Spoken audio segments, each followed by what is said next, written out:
আমি বলবো। বলো বলো, চালু। এই যে ফেসবুকে যেগুলো দেখো, এই কি বলো, শাড়ি, জামা, এটা 30,000 টাকা ভিখারির মতো জীবন যাপন আসবে। বাইরে থেকে কিছু আর্ন করার চেষ্টা করো, আর টাকা ঘুরি বলে জানো তো, তুমি তো মানি ব্যাগের 100 টাকার বেশি রাখো না, আন কোথা থেকে আমি করো? জানি তো, আমি কারো বেশি রাখলে তো আমার হিসাব থাকবে। 100 টাকা আমার মনে থাকবে যে 100 টাকা মানি ব্যাগে কেউ যদি সরায় ওটা আমি বুঝতে একটা পারি। জামা দেবো বলে ভাবে গেলাম, দেখছি যে এই 300 টাকা পয়সা পড়ে আছে, এই দেখছি বলি তো আমার থেকেও বেশি একটা দিতে লেবারের হবে। পকেটে 300 টাকার বেশি থাকবে কত? তার তো দিন মজুরি, তার দিহারি করলো, 300 টাকা পাইলো, ঘরকে নিয়ে এলো, বউ বাচ্চা, বউকে খোয়ালো, বউ বাচ্চা খোয়ালো। কখনো কখনো প্যাকেট থেকে তুমি একটা দেখেছো 16 আনাও বেরিয়ে না, আমি অবাক হয়ে যাই। পীযুষ মিশ্র জীবনে নিজের লেগে একটা রুমাল কোনোদিন কিনেছে?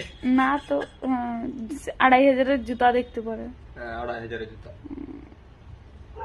জুতাটা লয়, রুমাল কোথায় থাকে? মুখে থাকে।